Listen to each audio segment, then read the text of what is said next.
Assalamualaikum warahmatullahi wabarakatuh. Selamat siang pemirsa. Saya Ayu Febriani akan menemani Anda dalam beberapa menit ke depan untuk menyampaikan berita tentang wilayah rantau dalam vlog Keminangkabauan TV. Wilayah rantau merupakan wilayah yang dijadikan sumber mencari hidup di luar wilayah Darek. Daerah perbatasannya disebut Ikuadare Kapalo Rantau. Masing-masing luhak memiliki wilayah rantaunya sendiri. 1. Rantau luhak tanah datar. Merantau ke arah barat dan tenggara meliputi 1. Rantau nan kurang aso 20. Lubuk Ambacang, Lubuk Jambi, Gunung Koto, Benai, Panggian, Basrah, Sitanjung, dan lain-lainnya. 2. Rantau Pasisir Panjang atau Rantau Banda 10. Batang Kapeh, Kuwo, Surantiah, Ampiang Perak, Kumbang, Latikam, Punggesan, dan lain-lainnya. 2. Rantau Luhak Agam menyebar ke arah utara dan barat dengan daerah rantaunya sepanjang pantai Samudra Hindia, Pasaman Barat, Pasaman Timur, Rao, Lubuk Sikapiang, dan lain-lainnya. Sementara ujung Darek Kapalo rantaunya Palambayan, Salareh Air, Lubuk Basuang, Kampung Pinang, dan lain-lainnya. 3. Rantau Luhak 50 Koto memasuki daerah Riau daratan sekarang, yakni rantau Kamper kiri dan rantau Kamper kanan. Daerah rantaunya Manggiliang Jo Tanjung Baliak, Pangkalan Jo Koto Alam, Gunung Malintang, Muaro Peti, Tanjung Beringin, dan lain-lainnya. 4. Rantau Nan Sembilan atau Negari Sembilan terletak di Malaysia. Negarinya Sungai Ujong, Jelebu, Jehol, Rembau, Sagamat, Nanyang, Kalang, Pasir Besar. Terima kasih pemirsa. Sekian dari saya. Berita selanjutnya akan disampaikan oleh rekan saya. Saya pamit undur diri. Wassalamualaikum warahmatullahi wabarakatuh.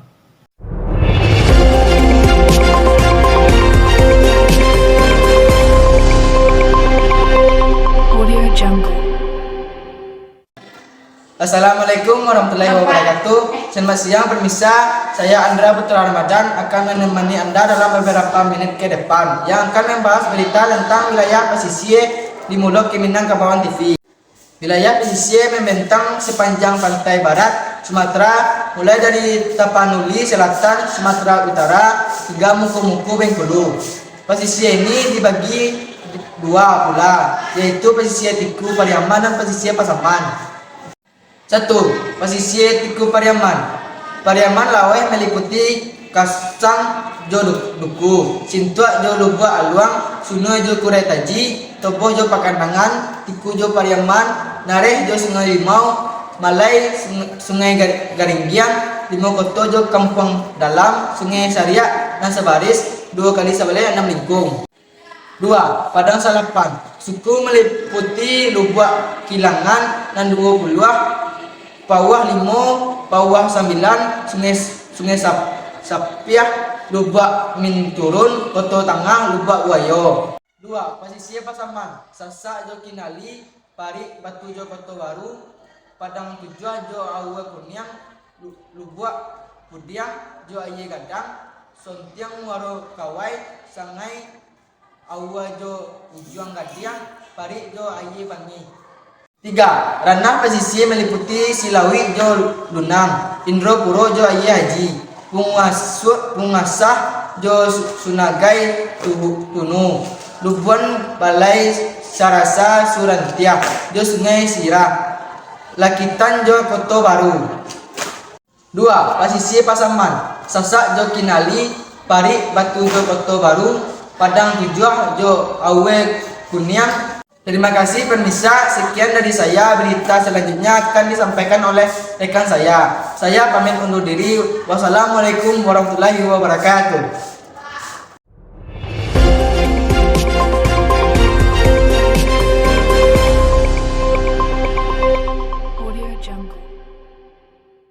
Assalamualaikum warahmatullahi wabarakatuh. Selamat siang pemirsa. Terima kasih kepada pembicara 2 atas kesempatannya. Saya Salsa Sabila Edison akan menemani pemirsa dalam beberapa menit ke depan dalam berita kebudayaan Minangkabau di acara Mulok Keminangkabauan TV. Baiklah, saya akan menjelaskan apa yang disebut dengan kebudayaan Minangkabau. Menurut Kecadi Raningrat, pada tahun 1980 mendefinisikan atau mengartikan kebudayaan sebagai keseluruhan sistem gagasan, tindakan, dan hasil karya manusia dalam rangka kehidupan masyarakat yang dijadikan milik manusia dengan belajar. Untuk mengetahui kebudayaan, Kertajaningrat membaginya menjadi 7 unsur secara universal atau keseluruhan yang saling berkaitan. 7 unsur universal tersebut antara lain 7 unsur kebudayaan Minangkabau tersebut antara lain yang pertama yaitu bahasa. Bahasa adalah suatu cara seseorang untuk berinteraksi dengan orang lain dengan unsur kata-kata. Di Minangkabau, bahasa yang digunakan adalah bahasa Minang atau bahasa Minangkabau. Bahasa Minangkabau memiliki banyak dialek. Bahkan antara kampung dalam suatu negeri saja mempunyai dialek yang berbeda-beda.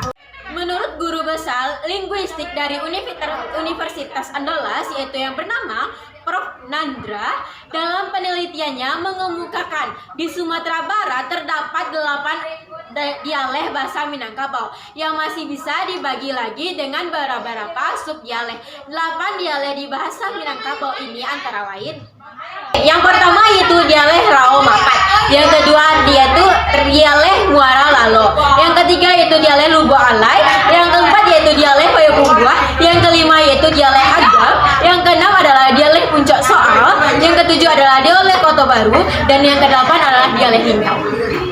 Yang kedua yaitu sistem pengetahuan, artinya dinilai dari suatu pengetahuan seseorang atau cangkupan seseorang yang biasanya berhubungan dengan otak. Orang Minangkabau menjadikan alam sebagai gurunya atau sebagai unsur utama mereka menuntut ilmu. Dengan itu ada yang namanya alam tak kambang menjadi guru. Artinya orang-orang Minangkabau menjadikan alam sebagai sumber pengetahuan utama mereka. Dari alamlah mereka akan belajar baik buruknya kehidupan. Yaitu sistem kemasyarakatan dan organisasi sosial.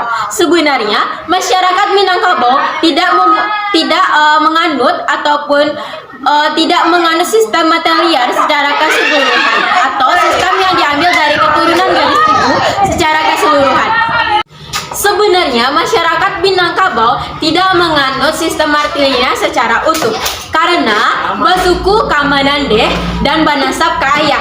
Hal ini tertuang jelas dalam adat Minangkabau seperti peranan bako dalam kekeluargaan, istilah ranji yaitu garis keturunan menurut tali lahir, silsilah yakni garis keturunan menurut tali darah atau ayah, serta pembagian harta warisan pencaharian orang tua menurut hukum faraid dalam kekeluargaan. Jadi tidak bisa disimpulkan matrilineal semata. Anak akan terhubung dengan ibunya, termasuk terhubung dengan kekerabatan ibu berdasarkan garis keturunan perempuan secara unilateral. Dalam sistem sosial dan budaya, ibu atau perempuan memiliki tempat tertinggi di Minangkabau. Suku diatur berdasarkan suku ibu.